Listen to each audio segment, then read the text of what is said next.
Thank you for joining me on Wilderness with Amani. I'm out at Lake Tahoe today, and I had a great day up at Eagle Lake on Monday.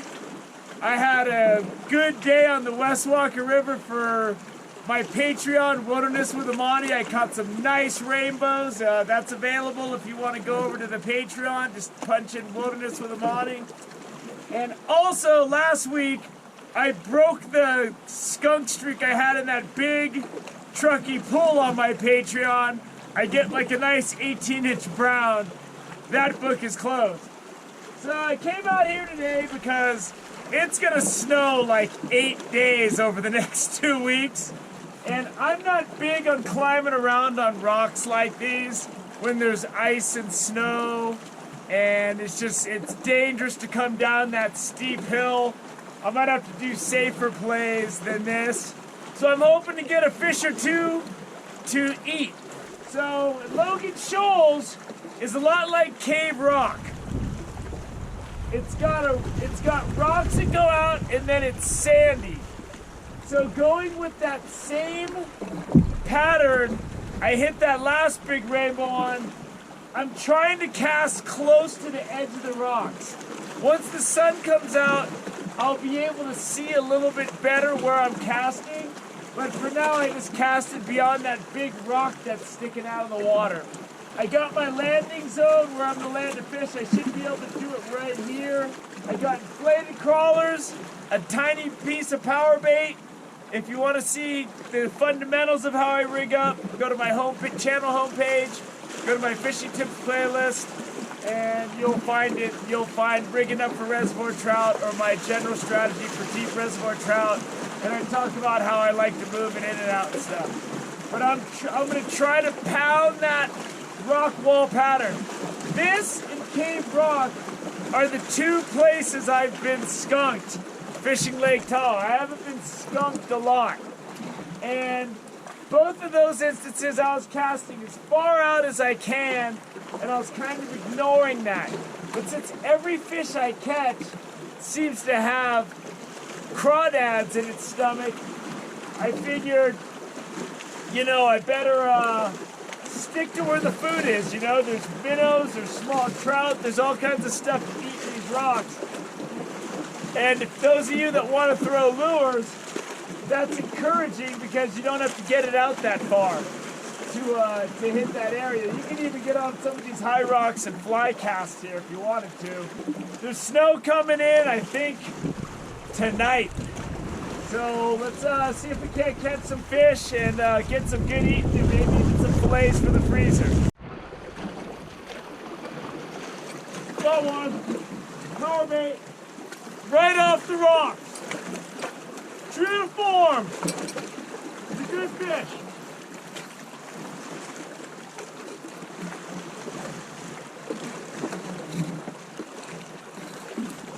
Yes.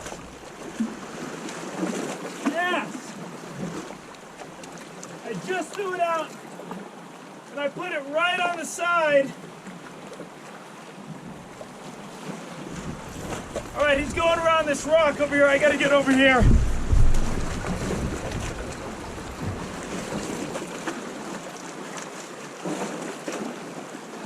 There he is. All right.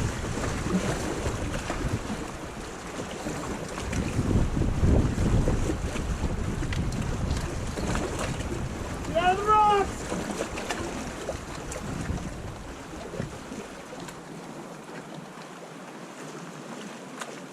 Got him right off that rock wall.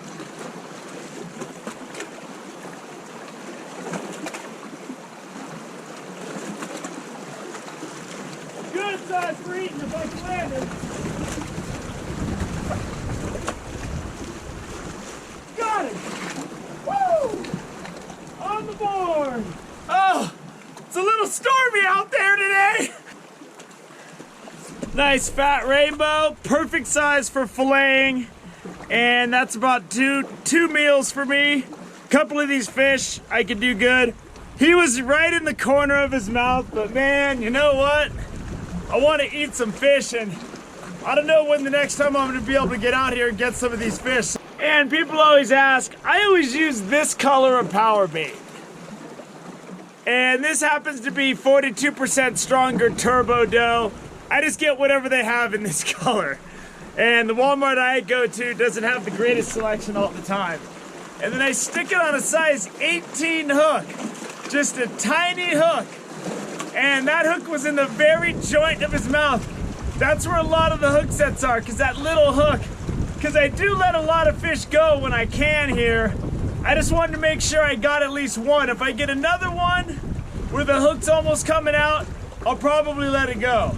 But that's why I use those tiny hooks is A, I think the tiny ball of power bait, the bigger fish will hit it more aggressively. And B, I like the option of letting a lot of fish go if they just get hooked in the corner of their mouth. You will lose fish because of that size 18 treble hook though. So if you lose a big one, don't blame it on me. So I'm gonna settle on this today. And it is right at 18 inches and change, which is a good trout.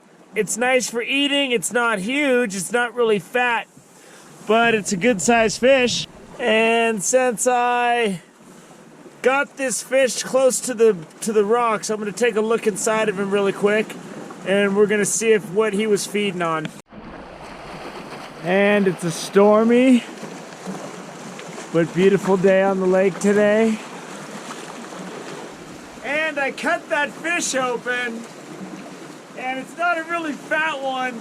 It didn't have really much in its stomach. It just had this paste, and it had red glitter power bait.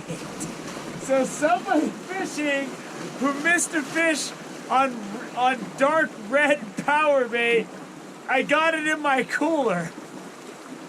So the good thing about getting a fish early like that in the first hour or so is you can leave early. And I got stuff I gotta do today. My work week starts on Thursday, and it's gonna be grueling. So I'm gonna go home and get some grocery shopping done and rest up, maybe lift some weights, you know, do some regular adult things.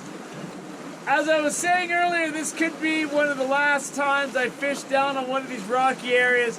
It's one of those things I gotta come down, look at it, and make decisions. What I'm gonna do this winter is I'm gonna fish some shallow water. I'm gonna find some areas where I can walk out, maybe the edge of a beach where there's a lot of people walking around and stuff. And because it's gonna drop a lot in temperature. It's gonna get down into the teens, and it's gonna get really cold, and the highs are gonna be in the 30s and 40s. Like today, the high is like 45. And it's gonna get cold really soon. So I wanna see if when it's really cold, if I can hit fish off some of those easier to reach shallow beaches in the wintertime.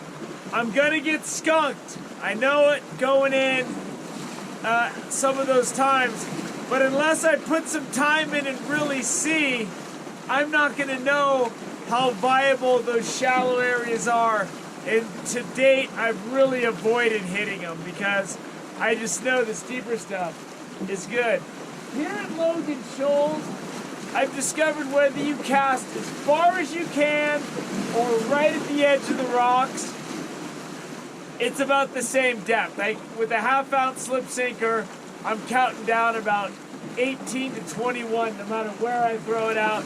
Close, far. So I figure I might as well come in close, because a lot of the bigger rainbows I catch are loaded with crawdads. This one was not. It was an 18-incher, a little bit over 18 inches. But it was a pretty narrow 18 inches. It's not like one of those big, fat ones that I guess is really efficient at catching crawdads. So I'm gonna call it an early day. I don't know what next week's gonna look like. It's gonna snow a lot. So we're just gonna have to do what we can. Hopefully I can get something for YouTube and my Patreon. I can't make any promises.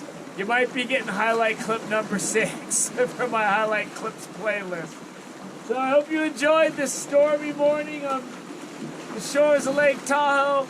I got some good eating in my cooler. Thank you for joining me on Wilderness with Amani. Until next time.